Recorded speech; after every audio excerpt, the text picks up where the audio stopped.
DJA TV.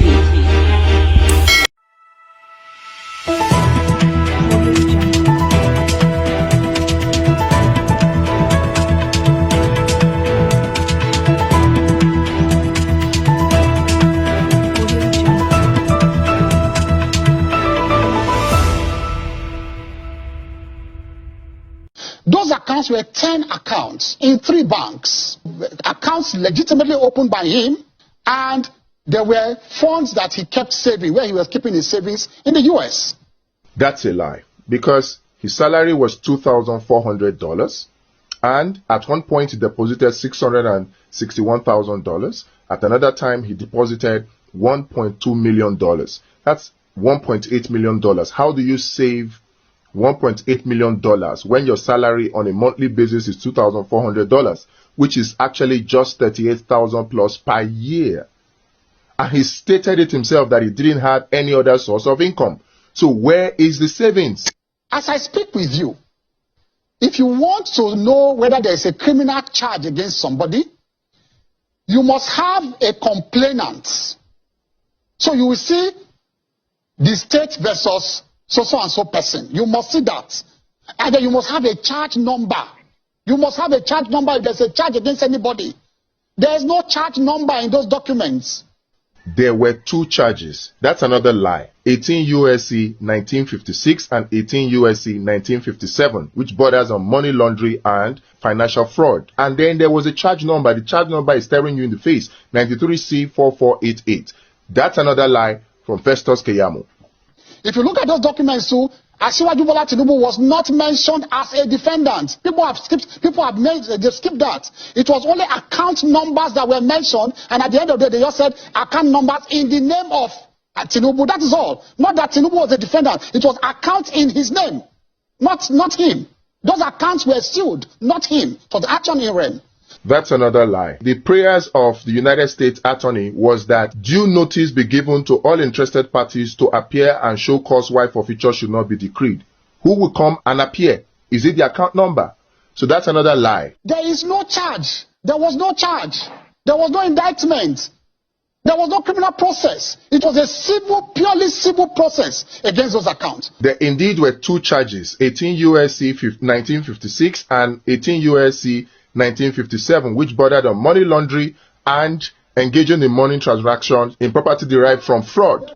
Now, there was an affidavit by somebody called Kevin Moss. Kevin Moss is just a normal prosecutor you see. That's another lie. Kevin Moss is not just another prosecutor you see. Kevin Moss is a senior special agent. And aside that, the work he did will boggle your mind. These 4 sections from the document outline that he filed 18,300 files. So that's no joke.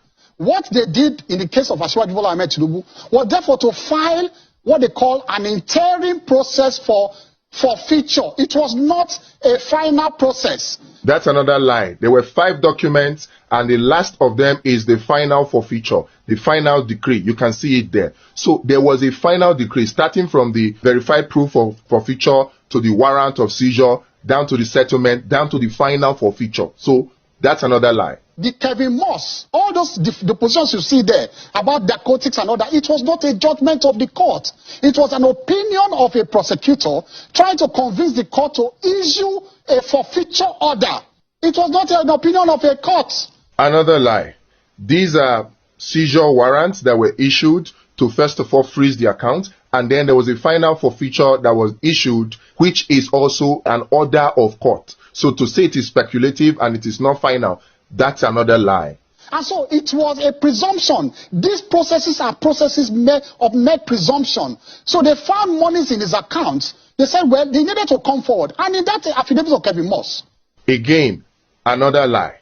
This is verified complaint of forfeiture. They were not speculation. He backed it up with an affidavit, and he got a warrant of seizure, and then got settlement and got final forfeiture. So it is not mere speculation. This is another lie from Festus Keyamo. They said they interviewed Mobile. Mobile said, yes, this man is a treasurer in the Mobile. But they said, no, those funds are not from them. But they confirmed his status, not as a criminal, but as a respectable employee of Mobile. It is in the affidavit of Kevin Moss. This is a potential lie. because the Mobil is talking about is Mobil Oil Nigeria Limited, which is not Exxon Mobil, because many people seem to think that it is Exxon Mobil. It is not Exxon Mobil. In fact, the company has changed its name now from Mobil Oil Nigeria Limited to 11 PLC. Look at paragraph 38 of the affidavit by Kevin Moss. I want everybody to look at paragraph 38.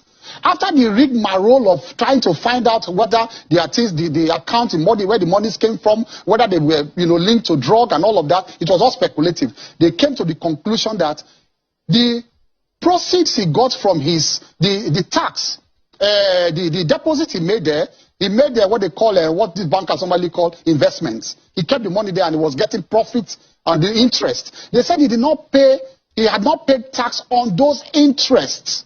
That is all. So it was not like a deliberate act. So that's another lie from Festus Keyamo. The whole charges that were brought against Bola Ahmed Tinubu were USC code 1956 and 1957, and they bonded on money laundering. To say that it was tax is a deliberate lie. A very, very big lie. In fact, the forfeiture order did not include that it was for tax. This is the forfeiture order. The final order. It stated that it is for narcotics trafficking and money laundering. Those were the two charges. So this is another lie from Festus Keyamo. Yes. Would you liken the settlement that Bola Tinubu had with a court in the United States at the time over these monies as a sort of a plea bargain? No. A plea bargain, you cannot build something on nothing and expect it to stand. A plea bargain must arise out of a criminal charge. Like I said, there is no charge, nothing anywhere, nothing like a charge anywhere. That's another lie from Festus Keyamo for Bola Ahmed Tinubu.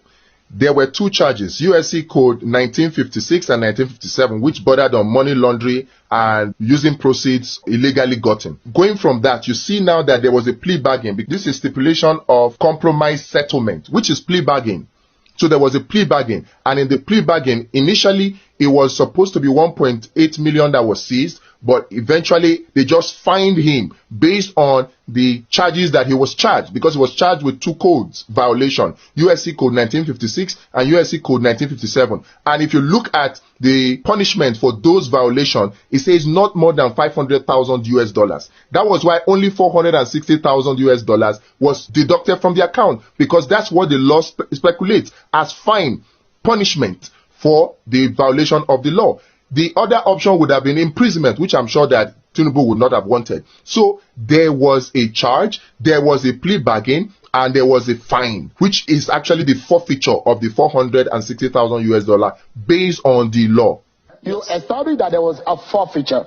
But if there was a forfeiture that was made, and that kind of forfeiture is still subsisting, and it has a criminal nature, that has not been set aside up to date. No. A forfeiture, you see, that's why I said you should take a paper and a biro. This is a lecture class for you. A forfeiture is not something hanging on your neck. It's a permanent settlement, and everybody, you will shake your hands and go your way. The forfeiture in this case, which proves that this is another lie from Festus Keyamo for Bola Ahmed Tinubu, the forfeiture in this case is based on code violations for 1956 and 1957. The punishment for it is either fine of not more than $500,000 or imprisonment. And so Bola Ahmed Tinubu was given a fine, which is the forfeiture settlement that he got, and it was $460,000. There was a forfeiture, which is actually a fine based on the two charges that were brought against him. I refer you again, paragraph 6, page 2 of the settlement signed. In that paragraph 6, they were even begging Asiwaju. They said that, look, please don't proceed against us again. This is a final settlement between us. Go your way, we go our way. That's another lie from him, from Festus Keyamo. Festus Keyamo, as a senior advocate of Nigeria, knows that there is always indemnity clause in such plea bargains to prevent you from saying, or your children from saying, oh, the money that was seized from you was actually responsible for the death of your relative, and so they want to sue because of that. It's just an indemnity clause. That is usual. In fact, not only for plea bargains, that it's normal. So coming to say that they were begging him, that was just a blatant lie. Out of the 10 accounts, it was...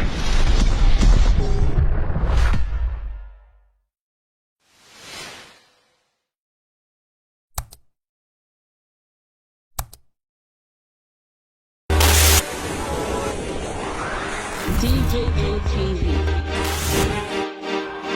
DJ TV.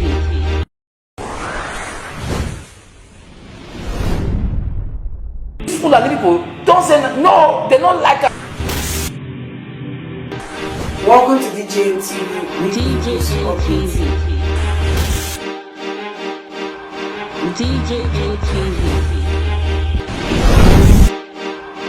DJ TV. DJ TV. Some of the delegates and ask the question. DJ TV.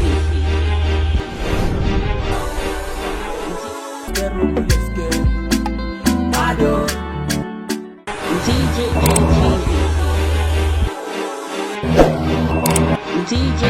TV. DJ